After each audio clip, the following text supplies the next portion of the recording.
You walk into the room, and the very air around you shifts imperceptibly, as if the atmosphere itself thickens in your presence. Conversations pause for a fraction of a second, leaving behind a ringing silence. Glances dart away and then return with caution. People smile, but their smiles carry neither sincerity nor warmth, only a polite mask and a wary distance. Seneca understood this feeling better than any of his contemporaries, for he lived in a world where alliances crumbled faster than they were forged and smiles concealed sharpened blades. And as one of the wealthiest men in Rome, an advisor to the most powerful emperor, he learned through bitter experience that the greatest danger awaited him not on the battlefield nor among his enemies, but in the circle of those closest to him. In his 47th letter to Lucilius, which came to be known as On Master and Slave, Seneca uttered a phrase capable of piercing the unprepared mind with its merciless clarity. Show me a man who is not a slave. One is a slave to lust, another to greed, another to ambition, and all men are slaves to fear. And this is the very truth that most people never fully grasp, the truth that those who treat you with icy coldness, who avoid your presence and behave strangely, are not angry with you at all, but simply afraid.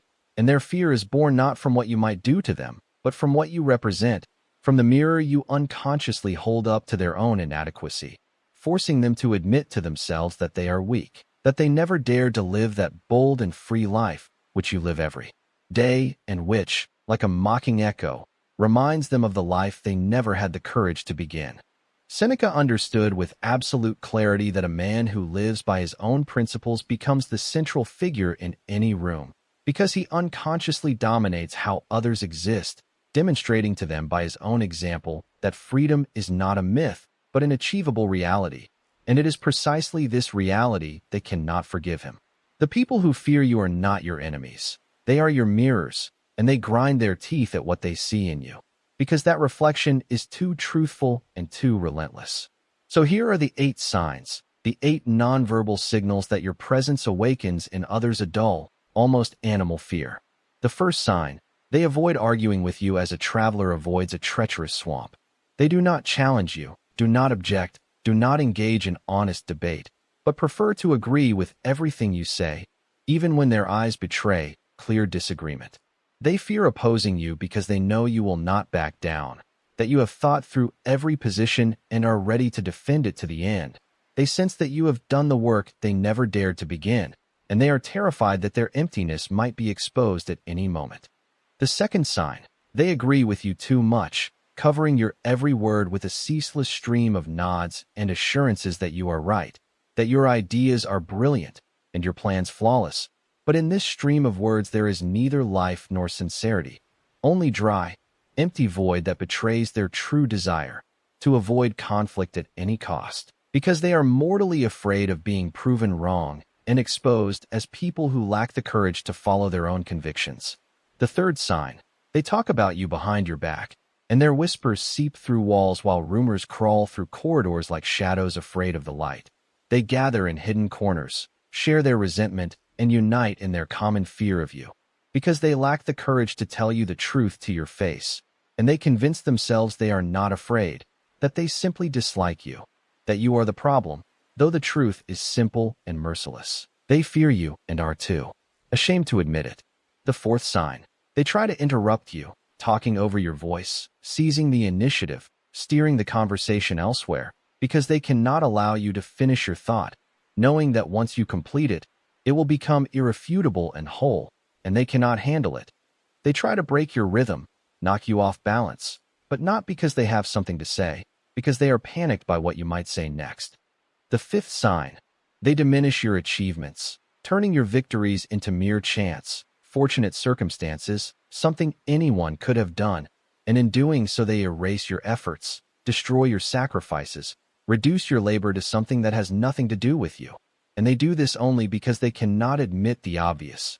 You earned what you have, and to admit that would mean admitting they could have too, but could not. And this pain is unbearable, so they lie to themselves. They lie to you, and they believe this lie because otherwise they simply cannot survive.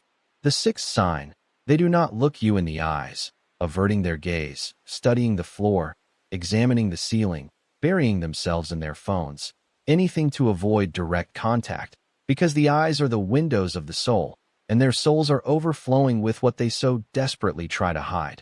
Shame, resentment, dull animal fear, and this averted gaze becomes a silent confession, because looking at you means confronting their own inadequacy, and that is far too heavy for their fragile self-deception. The seventh sign. They copy your style, like actors trying on another's role. They start dressing like you, talking like you, adopting your mannerisms and phrases, and you might take this for flattery, but Seneca would call it theft, a desperate attempt by a person devoid of their own identity to borrow yours. And they are not admiring you. They are trying to become you, because they believe that if they look and sound like you, they will finally find meaning, but they will not, because they are not you, and they know it. And it is precisely this knowledge that breeds their fear. The eighth sign. They abruptly change the subject when you share your plans, as if damming a dangerous current, because they cannot bear to hear about your future, which illuminates their own stagnation too brightly. They cannot celebrate your ambitions, which expose their absence. They cannot support your vision, which forces them to confront their own blindness. So they avoid the conversation, pretend your plans do not exist, because acknowledging them would mean acknowledging their own emptiness.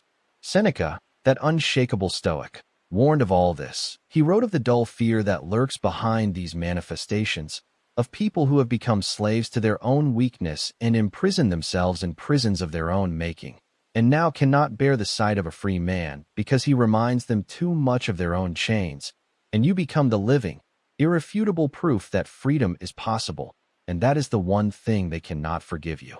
But here is the deeper, more intimate truth that Seneca grasped and that eludes most people. The fear that others feel is not your burden.